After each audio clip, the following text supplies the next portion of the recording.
রাক্ষসগণ।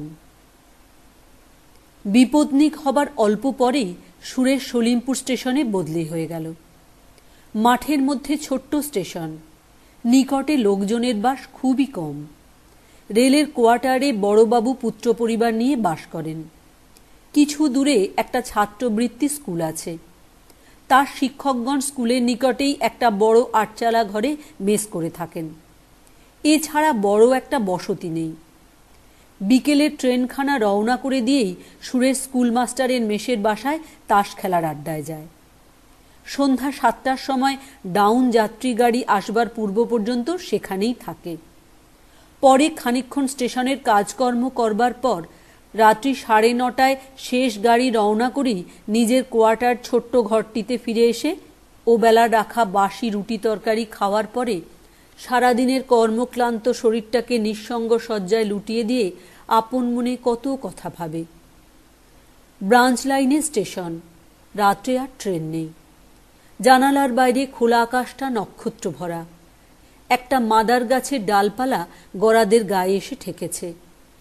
মনে পড়ে মৃত্যুর পূর্বে নলিনী তার হাত নিজের দুখানি রোগজীর্ণ দুর্বল হাতের মধ্যে নিয়ে হাসি মুখে বলেছিল, আমার একটা কথা রাখবে লক্ষ্মীটি, ফের বিয়ে করো।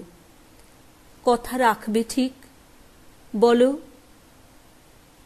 সে নলিনীর মুখে হাত চাপা দিয়ে বলেছিল, ছি, ওসব কথা কি বলতে আছে?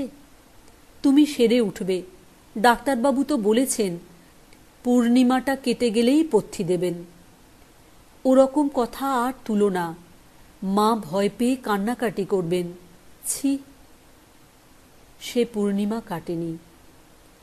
কর্মভারনত নিরানন্দ প্রবাসের দিনগুলিতে নলিনীর এই স্মৃতি মাঝে মাঝে কাজের ফাঁকে ফাঁকে সুরেশের অন্যমনস্ক মুহূর্তগুলি মধুর রসে ভরিয়ে তোলে, নিশীথে ফোটা রজনীগন্ধার মিঠা মৃদু সুবাসের মতো।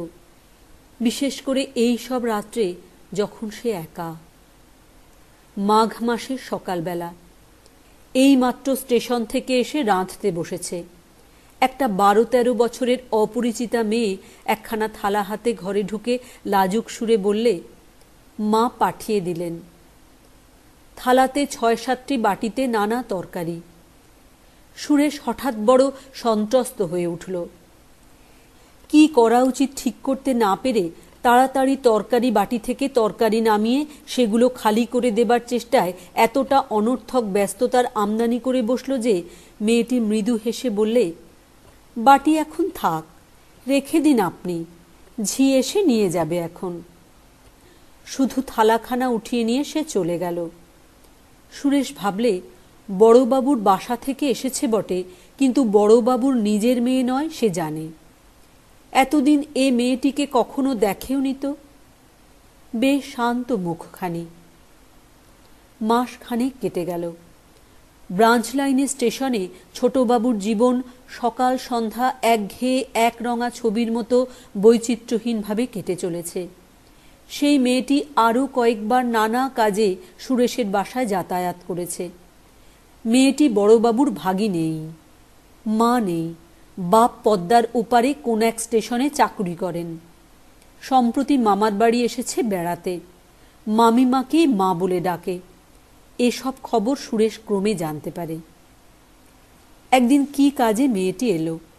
সুরেশ কথায় কথায় বললে, রেনু, পানগুলো আজ কতদিন ধরে পড়ে রয়েছে, সাজা অভাবে খাওয়া হয় না, গোটা কতক সেজে রেখে যাবে। রেনু অমনি পান সাজতে বসে গেল। নিপুণ হাতে একরাশ পান সাজা শেষ করে সে তাগিদ দিয়ে কলঙ্ক ধরা অপরিষ্কার কাঁসার ডিবেটা সুরেশের বাক্সের কোণ থেকে বার করে নিয়ে সেটা খানিকক্ষণ বসে বসে বালি দিয়ে মেজে ঝকঝকে করে তুলল। বিছানার ধারে পানে ভর্তি ডিবেটা রেখে দিয়ে হাসি মুখে বললে, 2 আনা পয়সা দিন আমাকে। সুরেশ বুঝতে না পেরে বললে, কেন বলো তো? বউ মারা গিয়ে সন্ন্যাসী হয়েছেন বুঝি? না মশলা, না একটু এলাচ দালচিনি, শুধু ধনের চাল দিয়ে পান সাজা। পয়সা দিন, আমি ভজুয়া পয়েন্টম্যানকে দিয়ে আনিয়ে রাখবো বাজার থেকে। এক একদিন তার কোটটার পকেট থেকে ময়লা রুমালখানা, বালিশের তোয়ালেখানাকে সাবান দিয়ে ধুয়ে রৌদ্রে দড়ির টানায় মেলে দিয়ে চলে গিয়েছে। ট্রেন পাশ করে বাসায় ফিরে এসে সে দেখতে পায়। তারপর উপরি উপরি দিন কয়েক সে অদৃশ্য সেবাহস্তের সন্ধান পাওয়া যায় না। হঠাৎ অপ্রত্যাশিতভাবে একদিন চোখে পড়ে ঘরের তক্তপোষের নিচে তার ছোট পাথর বাটিতে এক বাটি বেলের শরবত কে সযত্নে ঢাকা দিয়ে রেখে গিয়েছে। স্কুল মাস্টারদের মেসের বাসায় তাস খেলার ফাঁকে ফাঁকে অন্যমনস্ক হয়ে পড়ে। টিকিট বিক্রির জানালায় পয়সা গুনে দিতে দিতে ভুল হয়। নির্জন শয্যাপ্রান্তের সাথে মাদার গাছটার অন্ধকার ডালপালার সীমারেখা আরও অদ্ভুত অদৃষ্টপূর্ব মনে হয়। ঝি ৫র মা সেদিন অত্যন্ত বেলায় কাজ করতে এলো। কৈফিয়তে সুরে বললে, একটু বেলা হয়ে গেল বাবু, এই দুপুরের গাড়িতে রেণু দিদি আবার চলে যাবে কিনা, তাই সকাল সকাল বড়বাবুদের পাঠ সেরে তবে আসছি। সুরেশ যেন আকাশ থেকে পড়ল। বললে, রেণু আজ চলে যাবে? কই তা তো, কেন আজ কেন? আমি তো কিছুই জানি না। কথাটা বলেই সে নিজের ভুল বুঝতে পেরে চুপ করে রইল। পরের বাড়ির মেয়ে, তার সঙ্গে তো পরামর্শ করে মেয়েটির যাতায়াত ধার্য হবে না। যাই যাক না, তার কি? ৫র মা বললে, নিজের বাপের কাছে চলে যাবে। বাপ সেখানে বিয়ে সম্বন্ধ করেছে কিনা তাই মেয়ে দেখতে আসবে। গেলেই বাঁচে, যে মামি খাটিয়ে খাটিয়ে মুখে রক্ত উঠিয়ে মারে, না একটু যত্ন না একটু আত্মি। 12টার ডাউন ট্রেন আসবার বেশি দেরি নেই। সুরেশ এইমাত্র খেয়ে উঠে পান মুখে দিয়ে কোট পড়ছে। রেণু বাসার সদর দরজা পার হয়ে উঠানে এসে ঢুকল।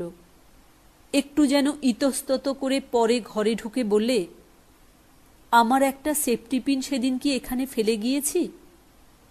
সুন্দর করে চুল বাঁধা, পরনে খয়েরি রঙে জমির উপর প্লেন জরির কাজ করা ছেলে মানুষের মতো শাড়ি, গলায় সরু চেনহার, একরাশ ঘন কৃষ্ণ চুলে ভরা শান্ত মুখ।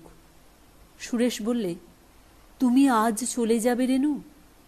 কই সে কথা তো জানি নে, এই 12টার গাড়িতেই বুঝি। রেণু এ কোণে ও কোণে কি খুঁজছিল। বললে, আবার এই কাঁচের গেলাসটা সোজা করে বসিয়ে রেখেছেন? একটা ভেঙেছেন যে এমনি করে সেদিন। হ্যাঁ, আমি তো এই গাড়িতেই যাব। একটা সেফটি পিন দেখেছেন কোথাও? কোন প্রশ্নটির উত্তর সুরেশ আগে দেবে ভেবে ঠিক করবার আগেই রেণু বলে উঠল, না, সে পাওয়া যাবে না। আচ্ছা আমি যাই, গাড়ি এলো বলে। কথা শেষ করেই হঠাৎ সে সুরেশের পায়ের কাছে উপুড় হয়ে প্রণাম করে উঠে শান্ত নত মুখে সদর দরজা পার হয়ে চলে গেল। পূর্বেও ঘরে কেউ ছিল না, এখনও কেউ নেই।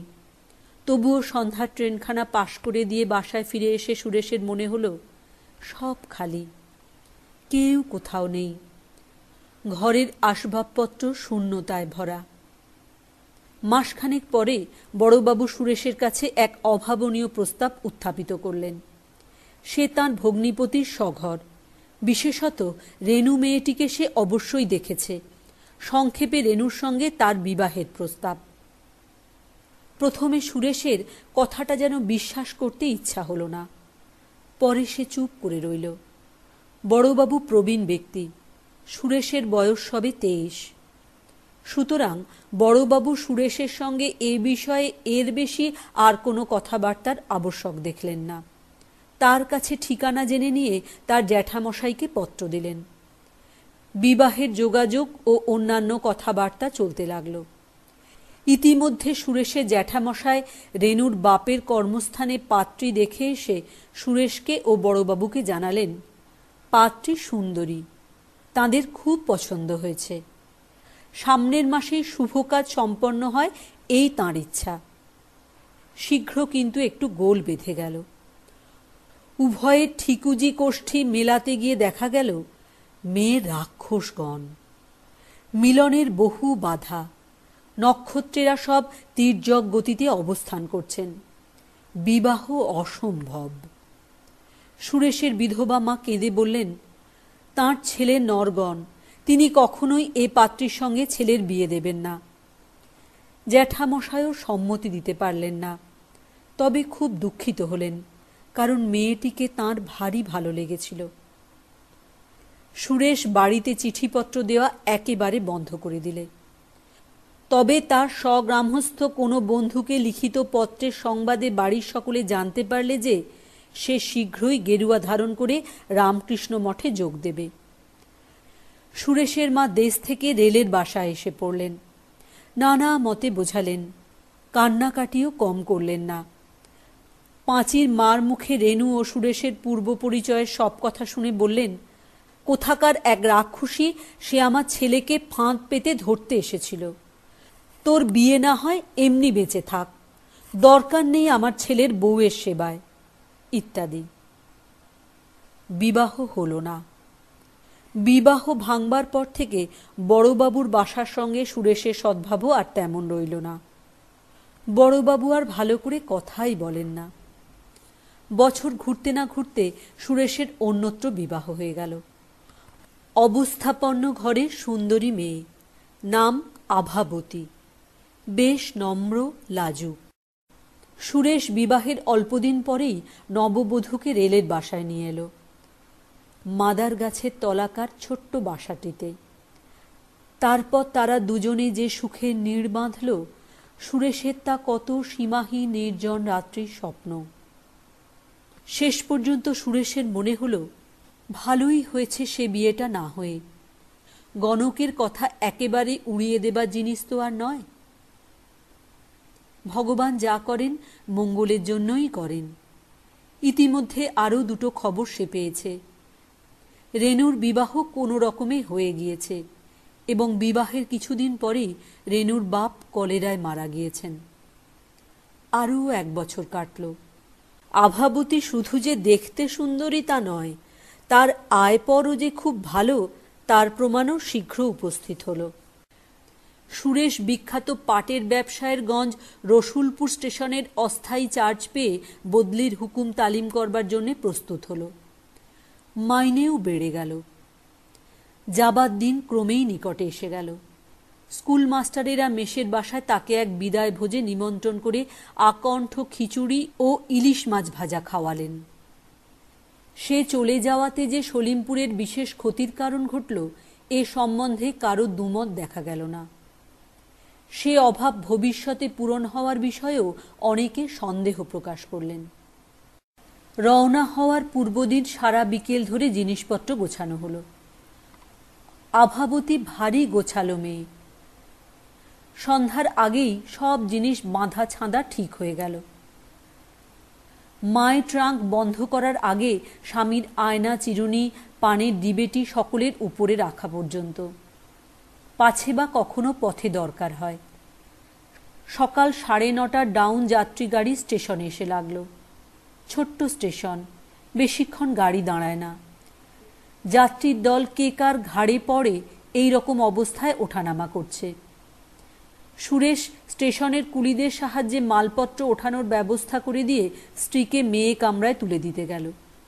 মেয়ে গাড়ির সামনে প্ল্যাটফর্মের কৃষ্ণচূড়া গাছটার তলায় এইমাত্র একটি অল্প বয়সী মেয়ে গাড়ি থেকে নেমে দাঁড়িয়ে সম্ভবত মালপত্র নামবার অপেক্ষা করছে।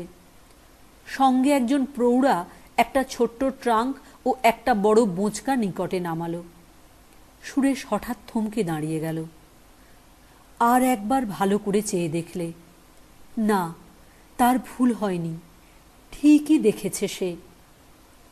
সরু পাড় ধুতি পরা, হাত খালি, মাথায় আধরুক্ষ চুল, বিধবা বেশে রেণু। সুরেশ সেখানে আর দাঁড়াতে পারল না, দিশাহারাভাবে এসে নিজের গাড়িতে উঠল। রেণু সম্ভবত তাকে দেখেনি, তার চোখ অন্যদিকে ফেরানো ছিল। সুরেশের সারা শরীর দিয়ে কি যেন একটা ঝাঁঝ বেরুচ্ছিল। নিজের কতকটা অজ্ঞাতসারে তার মনে হলো, উফ, কি বেঁচেই গিয়েছি, মার কথা যদি তখন না শুনতাম। রাক্ষসীর ফাঁদি তো বটে, আটকে ছিল তো পা আরেকটু হলেই ফাঁদে। তার আরও মনে হলো বড়বাবু এ খবর পূর্বেই জানতেন, কিন্তু প্রচার হতে না দিয়ে গোপন রেখেছিলেন। তারপর কখন গার্ড হুইসল দিয়েছে, কখন গাড়ি চলেছে, এসব তার খেয়াল নেই। কৃষ্ণচূড়া গাছের সামনে আসতে সে চেয়ে দেখলে প্ল্যাটফর্মের পূর্ব দিকে তারের বেড়ার উপরকার খিলান বসানো পাকা ধাপ ডিঙিয়ে আগে আগে মালপত্র হাতে ভজুয়া পয়েন্টম্যান, পেছনে প্রৌঢ়টি ও সর্বশেষে নম্রমুখী রেণু বড়বাবুর কোয়ার্টারের দিকে চলেছে। হঠাৎ সুরেশের মনে দূর সম্পর্কিত সহানুভূতিশূন্য এক আত্মীয়ের দ্বারস্থ এই পিতৃমাতৃহীনা নিরপরাধা অভাগিনী বালিকার ছবিটি সম্পূর্ণ অন্যভাবে ফিরে এলো। কার অপরাধে এই প্রস্ফুট মুকুল প্রথম বসন্তের দিনে তার জীবনের আনন্দদ্বীপটি নির্বাপিত হয়ে গেল চিরদিনের মতো? দ্রুতগামী ট্রেনের জানালা দিয়ে মুখ বাড়িয়ে সে আর একবার চেয়ে দেখলে রাক্ষসগণের মেয়ে ততক্ষণে বড়বাবুর সদর দরজায় পৌঁছে দাঁড়িয়ে আছে। দরজা তখনও খোলা হয়নি, বোধহয় ভজুয়া কাউকে ডাকতে গিয়ে থাকবে। পদবৃদ্ধিজনিত কিছুক্ষণ পূর্বে সে আনন্দ সুরেশ আর মনের মধ্যে খুঁজে পেল না।